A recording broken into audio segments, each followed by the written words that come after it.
Hey, hey guys! All right, this is officially the very first episode of My Love Life Rebranded. I'm going to give it a few minutes. I hope some people join us. This is going to be a great experience and a journey. I'm just so excited for all the women who have already joined the community, the tribe. You guys are getting a behind the scenes experience.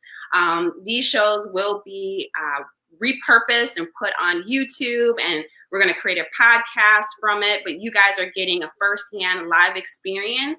So thank you for joining. When you come in, please comment, let me know that you're here. I have an amazing guest today. I'm so excited. She's my very first guest on the show. Her name is Kimberly Weeks. She is a advanced certified trauma recovery coach. She is pastoral, creative leader. She's committed to helping women recover from narcissistically abusive relationships. And she also empowers them to face their childhood trauma and break unhealthy, dysfunctional cycles in their lives. So I want to bring her in. But like I said, in the meantime, please comment. Let us know that you're here. Let's get some energy flowing. Let's get excited. All right, let me bring in Kimberly. What's up, sis? How are you? Good. How are you? I'm doing awesome. I'm doing awesome. Thank you so much for having me on. The very first episode. I'm excited to kick this off, to really do this. And like we were talking about behind the scenes, me and Kimberly, when was that when we were both coaching? 2019 was last year? It was last year in the fall. Yeah. So we were both coaches for TOU, the one university, and I noticed Kimberly had a little similar story to mine. We didn't really talk about it then, but we became like social media friends, and I started observing and like seeing her do her thing and share certain things. And then I would share my story, and then she would comment on my stuff. And I was like, oh girl, this girl knows what I'm going through, went through, and also going through at the time, because I was on my healing journey as well. So I'm so grateful for you and just your knowledge and your pour. Just happy to have you here. Yeah, I'm blessed to be here. Thank you so much. You're welcome. Okay, so today is all about identifying toxic relationships and also learning to let go of them. So a lot of times, because for me personally, I went through my whole marriage and I did not even realize I was in a toxic situation until the end, until people started dropping it. And then I started therapy. I was like, and my eyes started to be open, like, oh, I was abused. Like it was a whole new thing for me. So that's what I want to talk about. But before we get into it though, can you share us a little bit with us, just your story, who you are, and why you do what you do? Okay. Well, first of all, my name is Kimberly Weeks. I am a child of God. That's who I am. And I started this journey. I, like you, I love how you said that, Aleda, was in a marriage and did not realize that what I was actually in was abuse. Yes. I didn't know to call it that. I knew that there was some foul stuff happening. I just didn't know it was called, like toxic or narcissistic or psychological abuse at all. You grow up seeing some things and they are familiar to you. And because of that, you don't know that it's abnormal or unhealthy. So I was in this situation with my spouse for 13 years. We have 4 kids, 4 sons.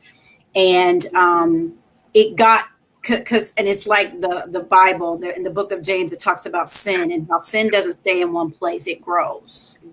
It gets deeper, it gets darker, it gets worse. And so if you are in a relationship where you're being abused, that abuse that starts as verbal, that starts as emotional, that goes into psychological, can go into sexual and physical. And so when you get to that place, there is a shock. You're almost shocked into the reality that, oh my gosh, this is really bad. And I went through some of that towards the end of my marriage. So, The Lord led me to leave that relationship. I can remember the day that I was driving to my attorney's office, and it was like there were magnets on my, like the lashes that they have now that you put, and it's a magnet for the lash. I had these magnets on my hands, and I was like, oh my gosh, I do not want to go. Wow. I do not want to file. But it was like something was pushing me to do it. And I know that was God. I know it was the Holy Spirit, because he had gotten to the place where he was not treating me like a human being anymore. Wow. And so that led me to go through the divorce process. Our process was about 8 months, actually 9 months. We birthed that divorce out, and it was so hellacious. It was so hard. It was like someone who was pillaging a pirate ship. He was just taking everything he could possibly take. Last ditch effort to get whatever he could get out of the relationship, because he knew that it was over. It left me broke. I literally had, on our signing day, less than $500 in the bank, and I had a child going to college. It left me with a car that broke down. I didn't have a car for 6 months. I had a mortgage. I had just started working. It was hellacious. Okay. I know. And this is not, unfortunately, this is not a uncommon story for people who are narcissists. They want to, the scripture says that the enemy comes to steal, kill, and destroy. They want to destroy you, especially when you tell them no. Yeah. I realize so, that. Yeah. It's so common. And so about 3 months after my divorce was final, I started having all of these, what I thought were psychosomatic symptoms, but they were real symptoms in my body, and was diagnosed 3 months later with an autoimmune disease that I had and I had been having symptoms of for 10 years before. I just didn't put all the pieces together. Mm-hmm. So literally, I walk out of this marriage, I'm broke. My body is broken. My mind is in complete shambles. Like I had to learn how to speak again. I had to learn how to walk on my right side again. Wow. It left me completely bankrupt. And there was something on the inside of me. I say that, one of my characteristics is that I'm an igniter. Something ignited on the inside of me. And I was like, I don't know what just happened to me, but I got to figure it out. And so I saw this post online from a woman that was talking about the link between autoimmune diseases and abuse. Wow. And I said, what? Yeah. Okay. So I looked her up. A whole nother show, I think, because people are sick and really struggling in their body and their physical, because we're interconnected beings, right? Right. So we're feeling tormented in our soul and our spirit, and it's manifesting in our body. Correct. So that's a whole nother episode. It is a whole nother, and it's a good one. It's a good one, because I literally was like, okay, it was like my mind was trying to make sense of what had just happened to me. So I looked this lady up, and she has a program that can certify you to become a coach for trauma recovery. Now, initially, I just knew, I saw this post. It was clicking to me as to what was, had just happened to me. So I signed up for the certification for me, to help me understand what just happened to me. And the association is called the International Association of Trauma Recovery Coaches. It's actually certifiedtraumarecoverycoaching.com. Okay. And so I went through their initial program and walked out of there like, oh my gosh, now I understand what just happened to me. And I was just like, again, ignited. I was like, I have to use these experiences that I've had to support other women. That was my initial, like, I have to use this. I didn't go through that for nothing, right? And so I went through then my advanced certification. And through that whole time, I'm walking through post-divorce with a narcissist, which is a whole nother topic, okay? I can laugh about it and smile about it because I've been through it. I've gone through the process. So now I can like, hey, you know what? I've been through this. I have a similar experience because I was seeking healing. I was seeking hope. And also I knew I always had a passion and desire to help women. I just didn't know what I was going to go through and how God was going to use my story. But I was also seeking healing and hope. And I ended up at Elijah House Ministries, which is the inner healing and deliverance ministry. And I was going with the intention, I was like, hey, I want to help other people. But going through that experience, it was healing for me. It was deliverance for me. And it also brought so much more clarity as I really started to dig deep and do that soul work. So yeah, absolutely. And it's funny because I did the same thing, kind of. I went to Ayanna Van Zant's Wonder Woman weekend, and it was very much like that inner healing, deliverance, getting connected with like bold honesty and telling you like, look, sis, this is what's what with you, and here are the choices that you're making. And so it was like I was just seeking to find an answer. An answer. And once I, went through the certification process and then went through the advanced certification process, I was like, I got to do this. I gotta launch this. And I coached for free for 1 year. I coached 3 women for free. Because you know how they say, if you really love doing something, you do it for free. I was like, okay, well, let me just test this out and see if this is what I really want to do. And those 3 women left abusive marriages. They completely separated from and went no contact with their, abuser, and are walking in freedom. And it was like I just felt like I'm on to something now. So that's been like kind of like the start of my journey. I am unapologetically a child of God. And that is what has kept me from suicide, very frankly. It has kept me from giving myself back over to abusive patterns, both in the marriage and post, with relationships that I was in that I didn't understand were abusive, but now I know. And so I had to separate from those. I mean, it's just like all these different things. It's helped me face my childhood situations and head on. Okay. Yeah. You're saying some good stuff now. So, all of it was good, but it's bringing up some questions for me. Right. So, you said that there's a cycle. And so sometimes we can be in a relationship, just one long-term relationship, it can be abusive. But a lot of times we can be in relationships, the same relationship, just with different faces. That's right. So can we talk a little bit about that? What is it that creates these unhealthy, toxic cycles in our lives? That's a great question. The root of it, in the simplest form, is that when you were a child, your primary caregiver taught you what relationships look like. Okay.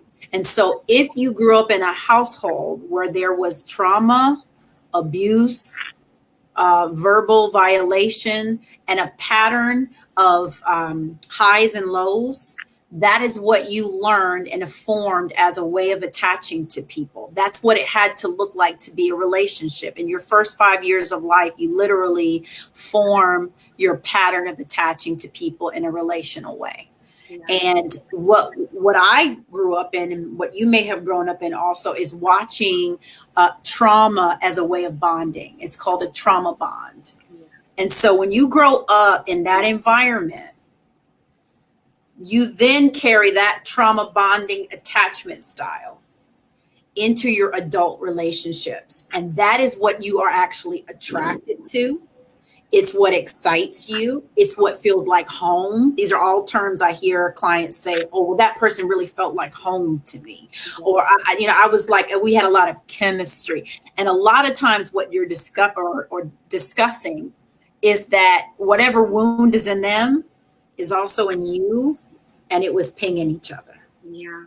So that's how they form in terms of where it comes from in your childhood. You actually develop seeing relationships as having to come with some kind of abuse. Then when you carry that, no, go ahead. No, I was just going to say, this definitely was my story. And a lot of times it's just so normalized. Yeah. Like, dysfunction is just normal. Yeah. And, it's like, in the African-American community, certain ways how we communicate, how we talk to each other, how we interact, it's just normal. And I personally realized there has been a multi-generational cycle or curse with abusive relationships. Yes. And brokenness in the home. Yes. And so, nobody actually sat down and taught me, said, Aleda, allow a man to treat you like this. Right. It was, you might have the better language for it, but it was just something I picked up in my interaction with my mother or growing up in my home. So yeah. And interestingly, when that happens, it's like imprinting. It's like cement. It starts imprinting that pattern into you. And if you don't see anything else, you brought up a great point about the African American community. I think all of that goes back to slavery. I really do, in terms of what is normalized in terms of how we talk to each other, how we talk about ourselves. So in my house growing up, yelling, screaming, hollering, cussing folks out when you get real angry, that's just like any day, every day. And so when you get into your adult relationships and the man looks at you and says, who do you think you're talking to? You're like, what are you talking about? This is, we're just having a conversation. Right. We're just having an argument, right? You don't know that that's inappropriate communication because you grew up seeing it that way. Right. So when you get into like love, in a sense, right? Yeah. If you're like used to, if you're used to people, the way that they show you attention is like, with aggression or in a controlling way. That's right. It felt like love. Like, well, you call it passion. Yeah.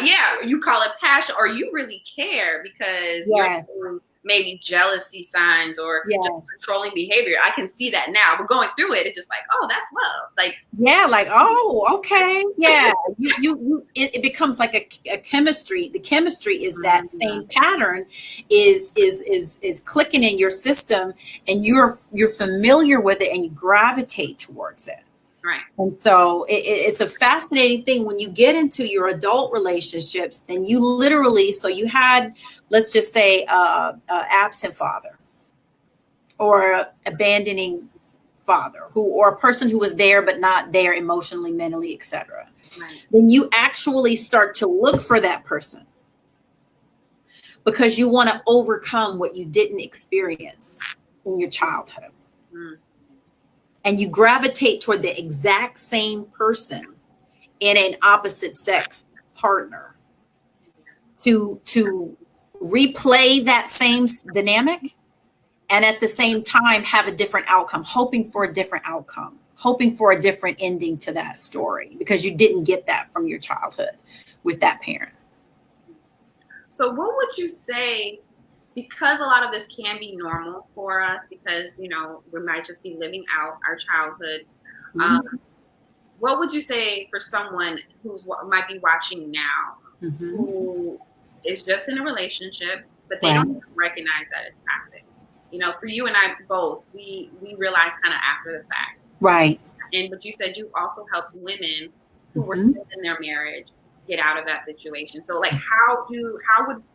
what would be some signs for someone who's currently in a relationship to recognize that it's a toxic situation? I say the number one sign is that when you are in the person's presence, you don't feel safe. You don't feel emotionally safe. You feel like you're walking on eggshells. That's a good one. You feel like anything that you do isn't going to be adequate or good enough to have that person acknowledge you. You feel like if you make a mistake, that's going to be some kind of material for them to clown, exploit, demean, humiliate you. Safety, there's a pyramid called Maslow's hierarchy of needs. And at the base of that pyramid is safety. If you do not, when I say safety, and most of us, and here's the interesting note. If I'm talking to you right now, and this is sounding familiar, 9 times out of 10, you did not grow up in a household feeling safe. So recognizing safety is the first thing. Because if you didn't grow up in an environment that felt safe to begin with, then many of us detach and dissociate from ourselves in order to endure and survive. So safety looks like this. It looks like the freedom to make your choices without condemnation. Safety looks like, go ahead, you were going to say something? I love it. And yeah. I wish I had you as a coach, girl, because and now as I re-engage in dating, and that's still something I have to work through, is because I'm in a healthy situation dating wise, but if I make a mistake, I'm almost expecting this person to do something. Yes. And he doesn't. Yeah. And I'm realizing, okay, this is just me still. That's called the trauma response. Yes. Trauma response. Thank you for the language. And so it's like, and now I'm conscious of it. I'm aware. I see it. And I'm like, okay, I feel like, for example, we went to the store and I forgot to we were planning to just, cook dinner together, and I forgot turkey. And we both left the store. But I felt like I felt like it was all my fault, and like I was going to be the one, like he should have like demeaned me or devalued me or said something. And he was so you felt shame. So you felt shame. Yeah. And he was like, oh no, we can just stop at Jules over here along the way. Yeah. And he was totally fine with it. But that's exactly what you're saying. Yeah. Yeah. If you are in a safe environment, you are free to be yourself without the fear that what you offer that other person is going to be used against you. You're free to have your own individualization or your own identity and ideas and express them. You're free not to, you don't have to mentally assent or verbally assent to something that someone else wants to do in order to be accepted. You can have a different thought. You can express different views. That's what safety looks like. And 9 times out of 10, what it shows up in is your body. Are you tensing? Do you find yourself, your muscles are bracing? Are you holding your breath? Is your heart beating fast? Do you feel like you need to get out of the situation, flight? Do you find yourself often with that person ready to fight them, fist to cuff?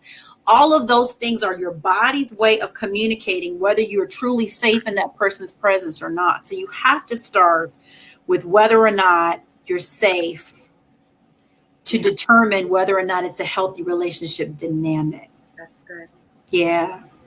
What are some other signs that someone might look for? Or is that the primary? For the other person, I would say someone that does not, again, give you freedom to be yourself. Someone that talks to you in a way that demeans or humiliates you or tears you down or picks you apart. Some of that's covert, like little side jab. Somebody will make a little comment, a little backhanded, comment that's to humiliate or devalue you. Yeah. It's someone who has to be in control of you and your schedule and know everywhere you're going. And you have to kind of answer to them and give an account for whatever you're doing. Those are all signs that person does not see you as a separate individual. They see you as an extension of themselves, and that like there's an ownership piece of how they're seeing you in the relationship, themselves and you in the relationship. 9 times out of 10, it's going to be how they talk to you. Before you get to that other stuff, before somebody raises a hand to you, they're going to raise their hand to you with their mouth. They're going to rip you, or tear you up or humiliate you publicly. Yeah. In a way that makes you walk away feeling like nothing.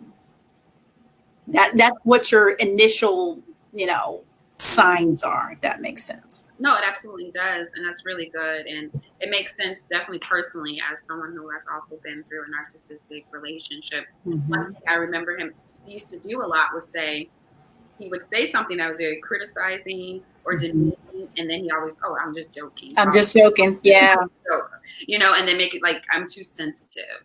Yes. But over time, that can really tear you down. Oh, yeah. I remember when I left that relationship feeling like nothing. I felt like I was ugly, like I was no one. And those were literally things that he said to me. Yeah. You know, who's gonna want you? You know, like things like that. And so, were you gonna say something? I was gonna say eventually it gets there. It starts with the little comments. Yeah.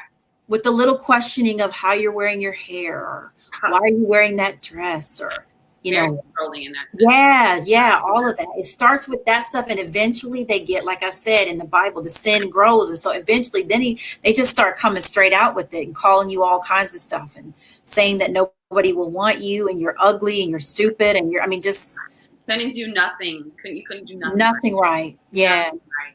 And I realized and I'm like, this is not love. Like this is not what love is. Right. You know, and it's not even to blame that person, because I realized he has his own trauma and he has his own issues. Right. But I had to take a certain level of responsibility and be like, you know what? I deserve better than this. I deserve real love. Yeah. For me, my situation is a little different from yours in the sense that I was actually discarded. And I know it can go both ways with narcissists. They can, sometimes they can hoover and like keep you, and you have this cycle, but I was discarded, and I'm actually so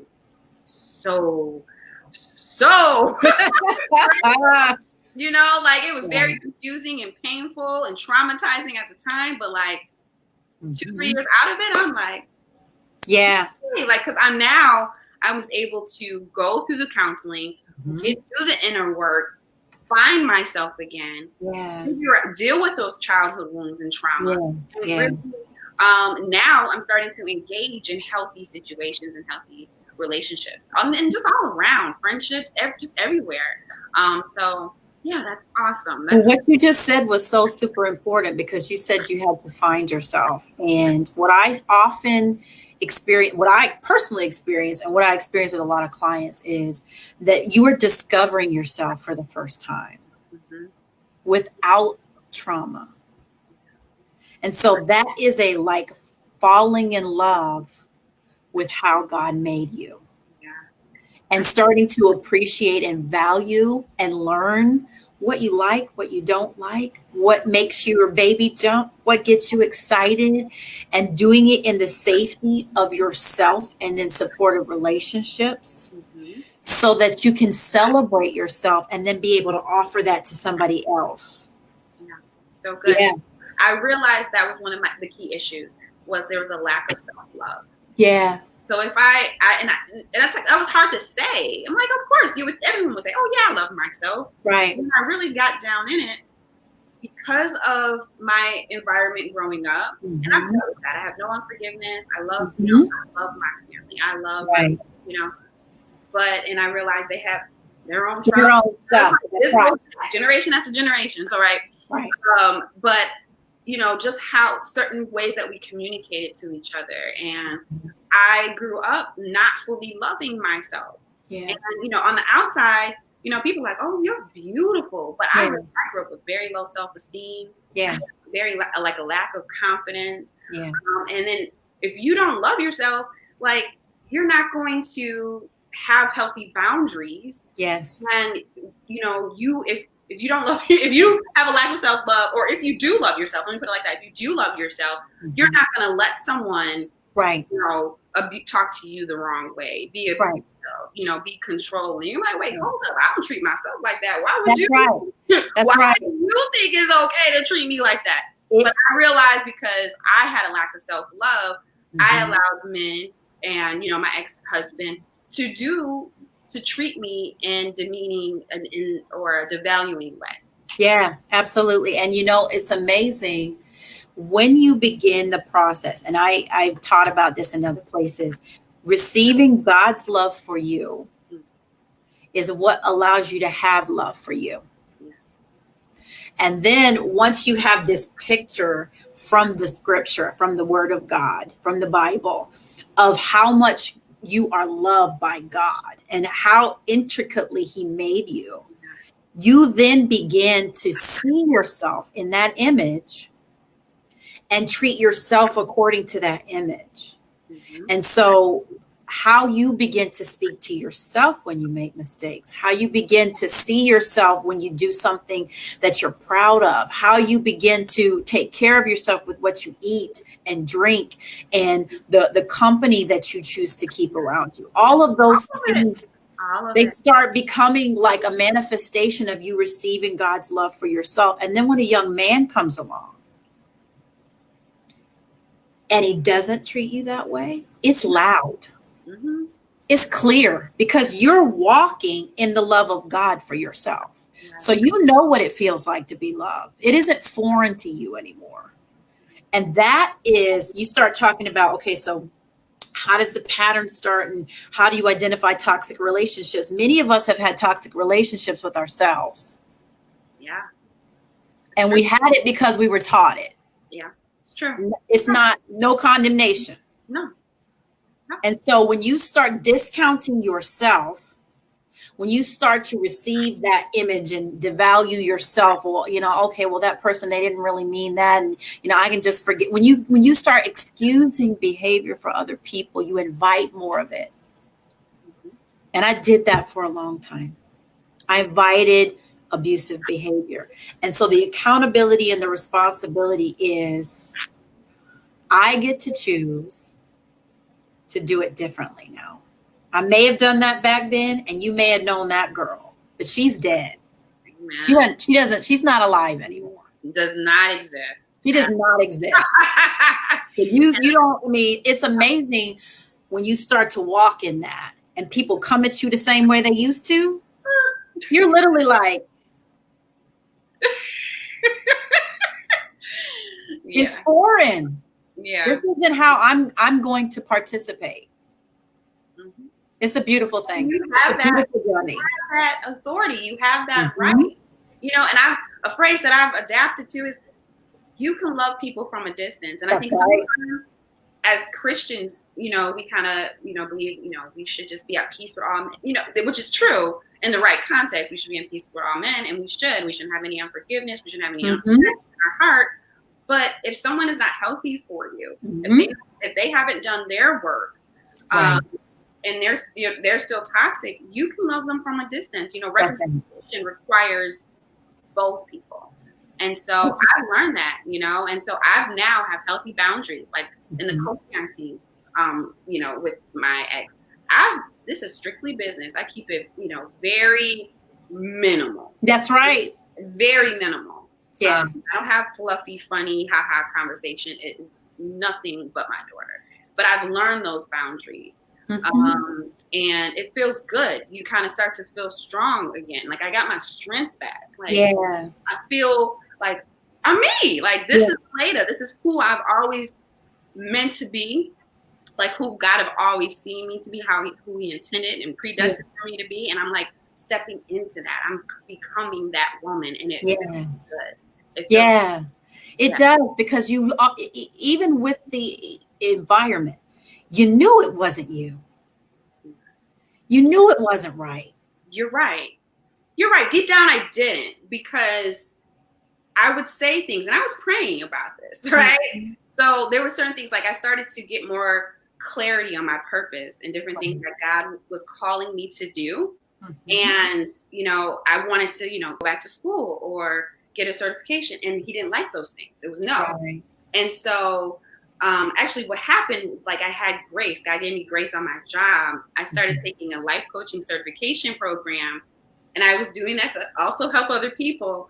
But in it, I'm getting fed, and I'm realizing I'm not really happy. Like I'm taking a life coaching certification to help other people with their life. But I'm like, wait, this is not really the life that I want for myself. And so I'm going to my husband, thinking he would be supportive of certain dreams and vision. And it was like, no. And I was like, okay, God, I know you're calling me to do X, Y, and Z. Something's missing here. Something's not right. I kind of thought it was connected to the ministry that we were a part of. But, I was praying, and I did not know what was going to give was actually my marriage. Yeah. And that's why I said and it was very sudden. He suddenly discarded me, but I realized it was that life coaching certification was helping me get stronger, get clarity on what I wanted. And I received free life coaching through that too. And so, yeah, when I started to, come to him or start to say no more, he didn't like that. And he quickly discarded me. That's right. Because they want to be in a position to control your mind. And you are getting stronger and having more clarity and having more ability to see yourself correctly. Yeah. And they can't dominate a person who has a true identity, who's connected to themselves. They have to dominate people who do not know who they are, not people who know who they are. So that's why that happened. Yeah. It happened because of your strength and your resilience. Yeah. They can't be in the presence of a true person. I mean, honestly, they are familiar and comfortable with masks. Yeah. If you're not the same person in private and public, then they're good with that because that's what's familiar to them. But a real person going after like the purposes for their life and doing it with integrity, they're not going to have you around. No. He actually told me he doesn't want to hear about purpose anymore. Yeah. He told me that. And I remember because he was a pastor. He said, I don't want to do ministry with my wife. I don't want to pastor with my wife. And that crushed me. Yeah. It crushed me because I know I'm called to ministry, And so I'm like, God, this ain't gonna work. So I'm gonna have to give, like, you're gonna have to fix him, you're gonna have to change him. And that was like my codependent thing going on. And sure enough, God fixed it. It was very painful. Yeah. For a long time. But now it was worth it to me on this side of it. Yeah. It was worth everything. Yeah. Yeah. When my clients come to me and they're in that place of decision, of having, almost been pushed over the edge, of complete brokenness, I look at them and say, you can do this. They really can. There is another side to this, and I know how it feels right now, but I'm telling you, you can do this. And I'm telling you, when you do it, you are going to open up the world of possibility for yourself in a way that you could not think, ask, or imagine. And it's something about like them just having a vision that it's possible to not be stuck, that it's possible to not be under the thumb of a man, to not be controlled, to be able to safely explore the reality of who they are for the first time. That is it's such a beautiful journey, just like what you're describing about yours. Yeah. There came a time because even outside of my divorce, I realized, I tried to start dating a little bit too soon initially. Right. And I was also attracting still narcissistic, toxic men. Right. So after the second situation, I said, wait a minute. Wait a minute. Let me figure this out. There's something going on with me. Right. But then when I started to really get serious about doing my inner work and going through the healing process and not using men to feel whatever that was inside of me that needed to be filled, I reached a place where I was just I started to embrace my singleness and just embrace who I was as a woman. And it became exciting. Like, oh my God, I don't need a relationship. I don't need a man. I just was learning to love me. That's right. Love Aleda. And it became so much fun. And it's fun now. Like, I'm starting to now get serious about my fitness and my health. And I'm like, this is amazing. Like, like I'm seeing life through different lens, like a completely different lens. Like the fog has just been lifted off. Yes, that is so great. Such a great way to put it, because when you are in the abusive relationship, you are literally in a fog. It would be like if you walked into a cloud and you couldn't see right in front of your face. And so decision making is very difficult in that space. I say to people often, you cannot begin healing until you're out of harm's way. As long as you are in it, continuing to be psychologically manipulated and abused, I call it witchcraft. It's demonic witchcraft is what you're under. You're under a spell. Yeah. And until you get out of that situation, you are not going to be able to see the situation for the reality that it is and the clarity of what choices are available to you.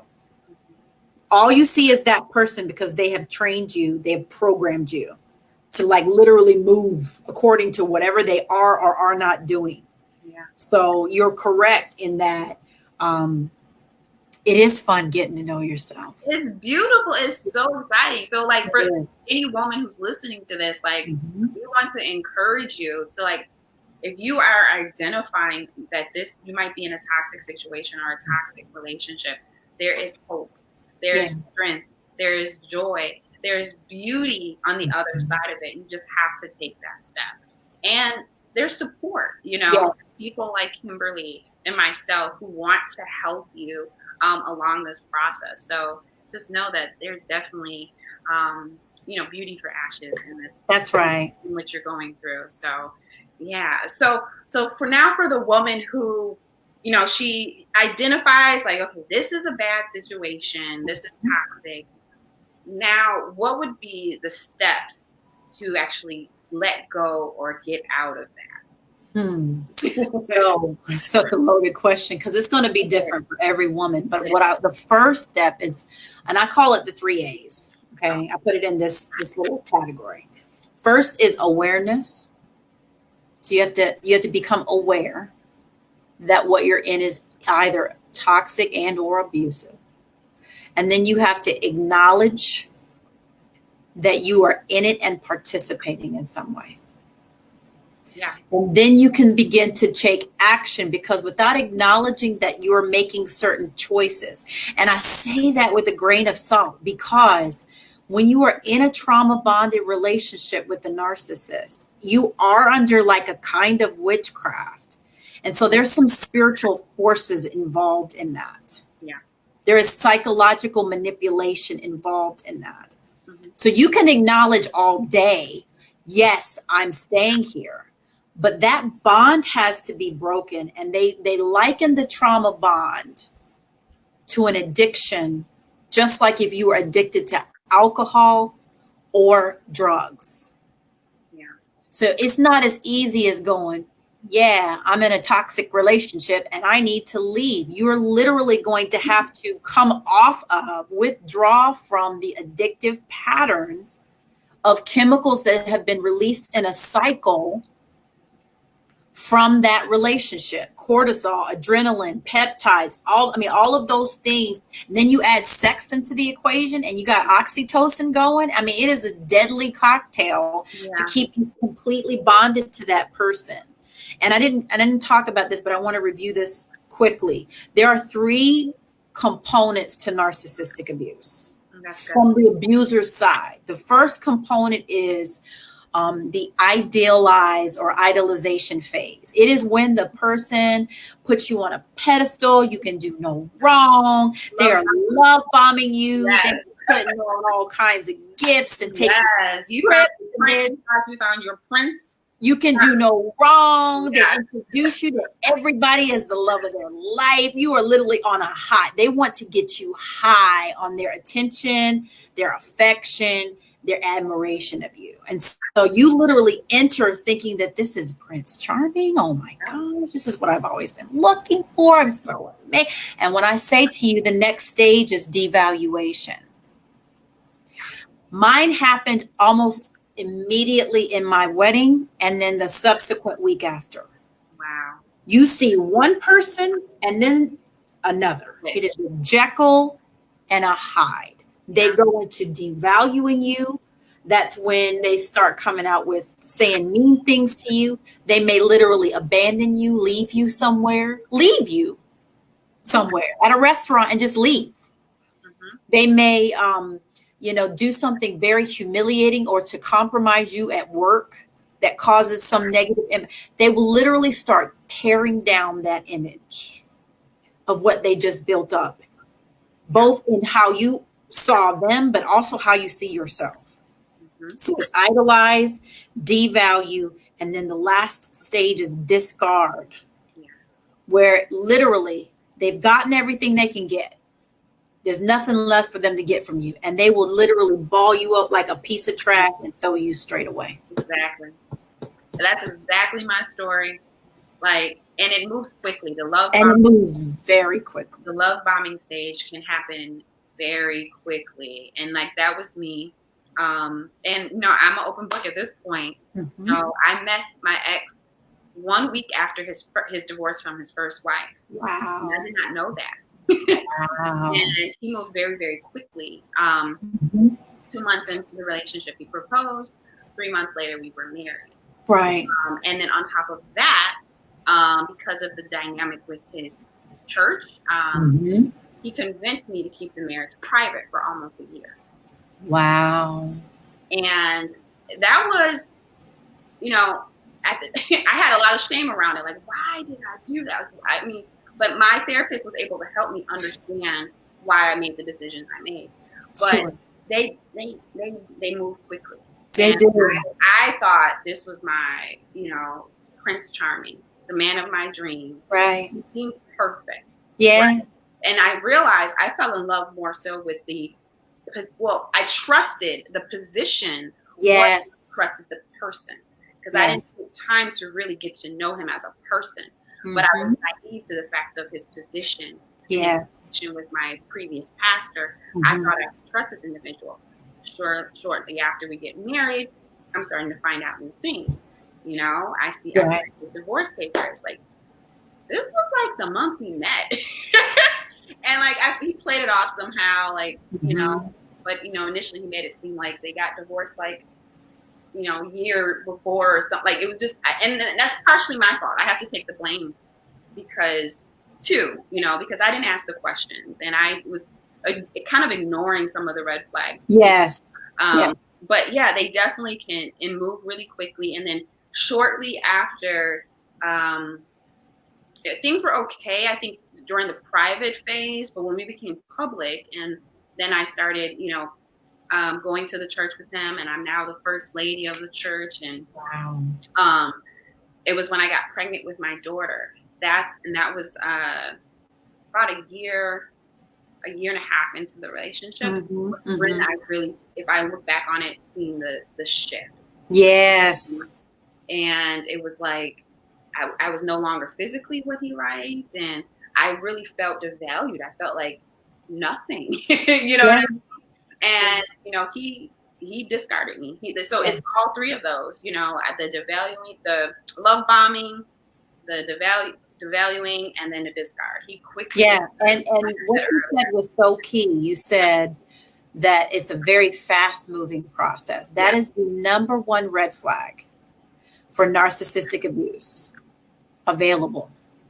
When that person is trying to move very quickly and treat you beyond where you are, treat you beyond what you know. And the second thing that's a huge red flag is when you find that you are doing a lot of sharing of who you are, which is what happens over time in getting to know somebody, and they're not sharing very much detail at all of who they are. That is a glaring red flag. So when you're meeting someone and you're getting to know them, pay attention to what they offer you, to pay attention to what they share about their everyday in and outs of life. Pay attention to how quickly they're trying to say, oh, you're the one for me, and I'm in love with you, and I don't know where you've been all my life, and everything he wanted. I was a dream. You're a dream person. I don't know what, and even like almost like I don't deserve you, someone like me, all of that kind of language. Those are really big signs of a narcissist, someone who's got superficial charm. They're always talking about, themselves, and they want to dominate, all of the, interactions with you. They don't want you, they want you isolated and not with other people. So you start getting questions about how much time you spend with your family or friends. All of those things are some real clear signs and indications for you for narcissistic abuse. And someone just made the comment, they met someone like that via online dating. And so that's like, it's very key to just really in the dating or just in this process relationship, just to take your time. Absolutely. To not rush, be patient. So that's very important. So let's see. So you said that we started to talk about how to actually break out of this situation, like the steps. So was there, did we finish that thought? So we got to track with the idolize, devalue, discard. Yeah. So leaving it, we talked about awareness, acknowledging that you're there and that you have a choice to either be there or not. And then you can move into action. Okay. The action, because of the trauma bond, is going to require support. This is something for you to do alone. You're going to need a team of people. You're going to need, family members. You're going to need to expose this to your friends. You may need to go to counseling. You may need to leave. Let's say you might be living with somebody, or you're married and you're living. You may need to go to your mama's house for a little while. You got to separate yourself enough and build a support system, even if you're doing it like Julia Roberts did in Sleeping with the Enemy, where you start getting your stuff ready in the background that the other person doesn't know about. Okay. Whatever you have to do to build up the support needed for you to take the action steps, which is, I don't coach people to stay in the relationship. If somebody comes to me and they tell me, and we walk through everything, and they're in narcissistic abuse, my job is to get them out. I'm not the coach that's going to help you stay in it.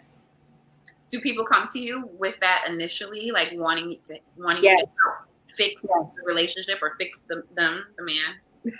They come wanting to understand what they're in, and is it possible for it to be any different?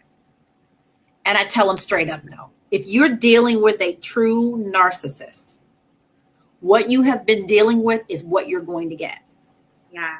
And I heard that too. It's very, very hard for them to change because it's hard for them to see themselves, if I'm not mistaken, right?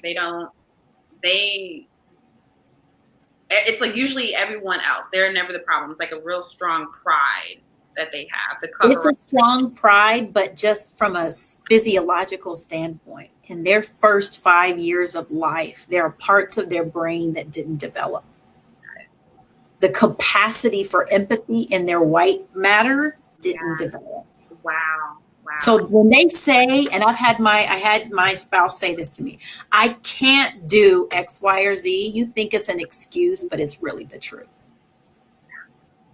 There are ways of being that they can't, their brain doesn't function correctly.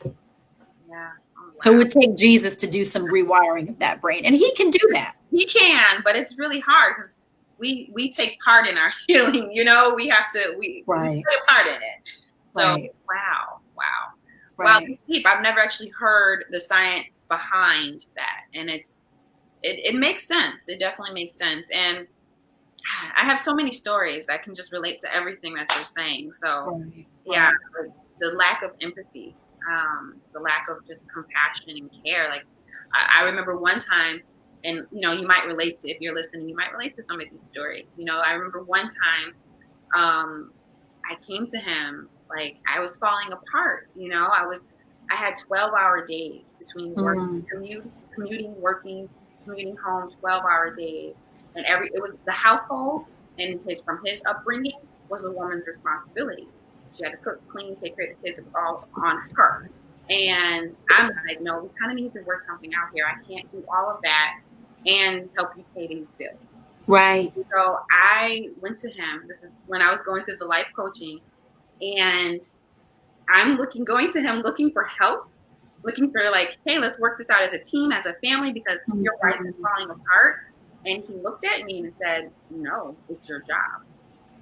And I literally, for the very first time in my life, first and hopefully last, because it hasn't happened again, I had an anxiety attack. Yes. I never had I literally started, because I was like, I didn't realize at the time, but I was like, I was falling apart. Like I was dealing with so much anxiety. And he just looked at me. Yeah. You'll see a flat affect. You'll see like no facial expression. Yes. Flat affect, almost like a zombie. Yes, that's what it was. And Yeah, that's what it was. And I'm like my Yeah. body was totally responding, and he did nothing. Yeah. Nothing. And I just eventually calmed myself down, and it was like we just went our separate ways, like nothing happened. Wow. And interestingly, if you're dealing with someone who is more of a sociopath or a psychopath, instead of a completely flat affect, you'll actually see a smirk. You'll actually see them being entertained by you losing your ability. I don't think that was him, but that is a good key. That's a good note. You will see them actually have pleasure at your pain. Wow. Yeah. Yeah. So action comes out of you being acknowledging what you're in, like this is the reality of what I'm in. It's saying I am in an abuse. I remember the first time I said that I am in an abusive relationship. I remember looking at the cycle of power, the domestic violence wheel, and being able to check like everything on that. I mean, I was checking everything on that. I had to come to grips with that reality and come out of denial. A part of trauma recovery, there's some stages to it. And the first stage is denial, and then there's chaos. So in order for you to go into from awareness to acknowledgement, you have to go into a chaos place. Your whole world is falling apart. I actually had a pastor at that time tell me that maybe your world's falling apart. Maybe it's not falling apart. Maybe it's falling together. Because what you thought was a world wasn't real. Maybe you becoming aware and acknowledging this is what I'm actually dealing with is actually things starting to fall into place for you to be who God called you to be.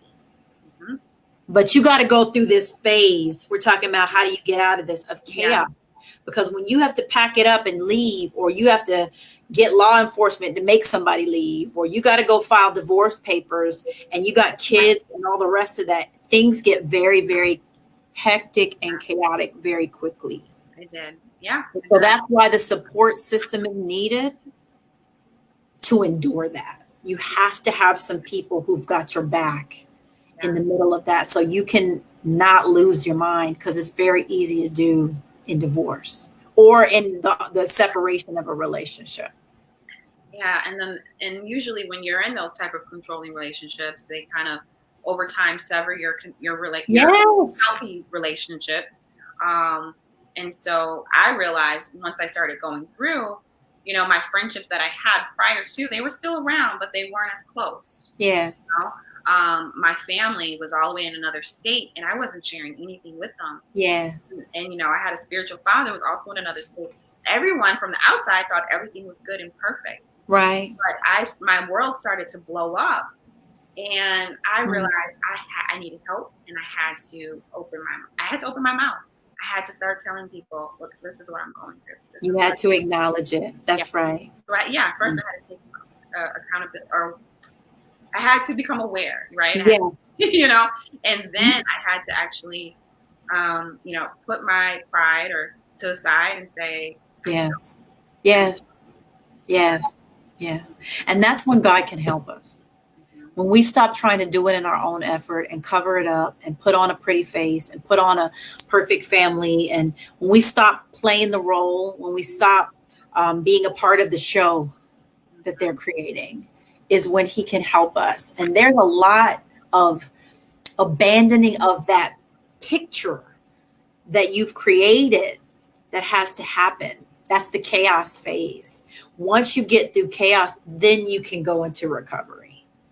You got to go through all those steps to get there. And then after you recover, or you're in your recovery process, you reclaim your life. And then after you reclaim your life, you can become an advocate. Yes. That's the cycle of trauma recovery. Advocate day. It's so good, because now I'm able to, even with all that we've been through, now I'm like, wow, I can help others. And I know want other women, if I can, to get into those type of situations, or if they're in it, I want to help them get out of them. And exactly, I'm like, I want to help women become who God created them to be, become their best self, become the best you, become the woman that God has always predestined you to be. And so Yeah. that's Yeah. what lights me up and excites me as I'm continuing to step in to that woman. So Yeah. it's Yeah. My therapist said it this way. He said that when Adam and Eve sinned, they lost touch with their image, the image that God made them in. And so what this really is, what you're talking about is helping guide women back into connection with the image that God made them in so that they can walk in it, literally. And you have to have uh, a relationship with God is what roots that image, because we're made in his image. And then receiving his love is a part of having that image be esteemed and seen as having worth and value. And then you can literally like start just stepping into the life that you were made to live. This is exactly what this process is. Yes, and it's so beautiful. It's like, why would we want to like live anything less than God has? And yeah, it's just exciting. And I want that for all of you who are watching live, for anyone who watches the replay of this. Like, you deserve God's best, and you're not alone. You know, he's with you. God loves you. We love you. There's definitely hope. And so, as far as to begin to close up a little bit, as far as, is there anything else with the to break out of the relationship? You mentioned, you know, the becoming aware, community. It's getting a support system so that you can start putting a plan together.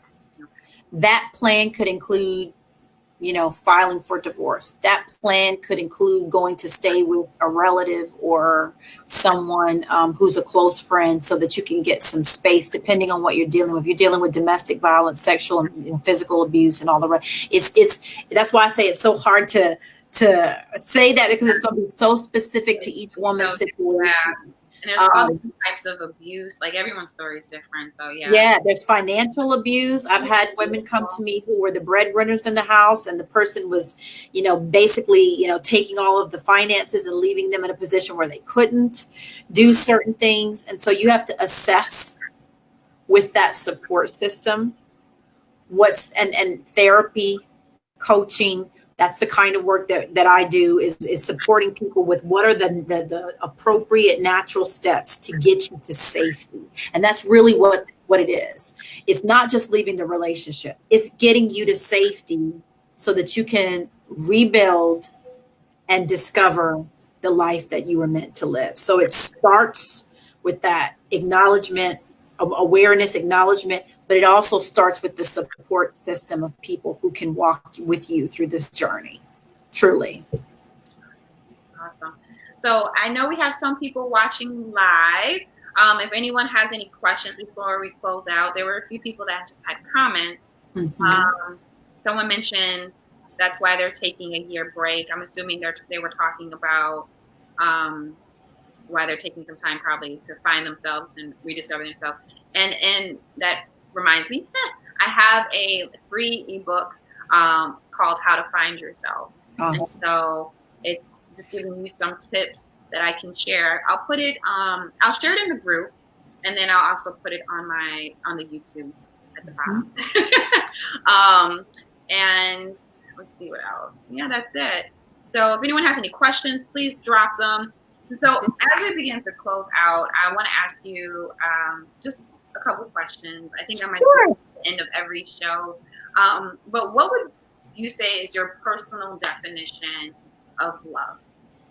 Of love? Of love. Ooh, it's a great question. My goodness. 1 Corinthians is my 13 is the personal definition of love.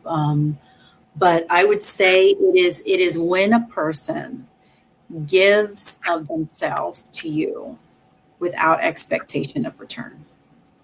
It is a sacrificial expression of that person's heart towards you. They're not looking for you. They're not doing a tit for tat.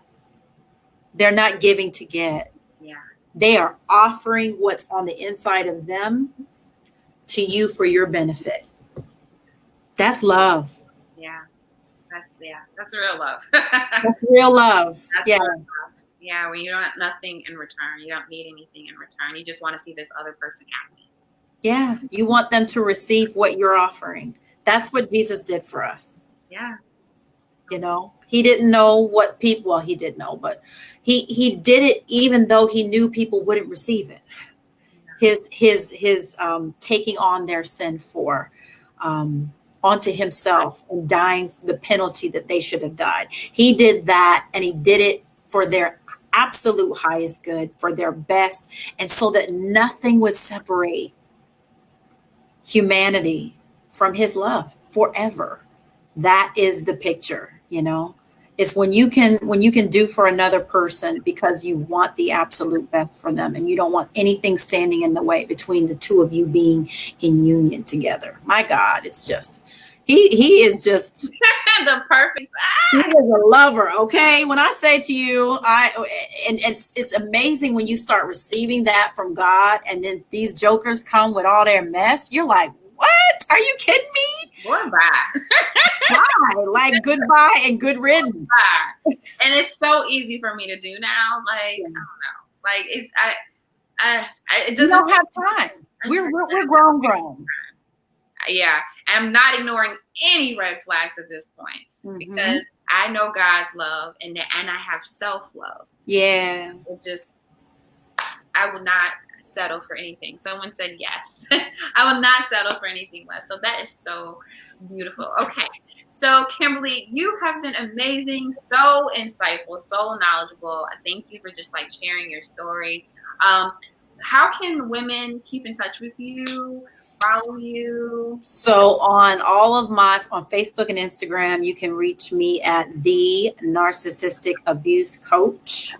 And my website is thenarcissisticabusecoach.com. And that's the best way to get in touch with me. I try to, and I'm actually on sabbatical for the month of July, but I'm going to be back at it in August, doing some lives and doing some videos. I have a community called Speak Up Survivor for narcissistic abuse survivors on Facebook. And I got some really cool things that are going to be coming down the pike, to create a community so that there is a part of this. We talked about getting your support system. A part of this is just people who know this journey.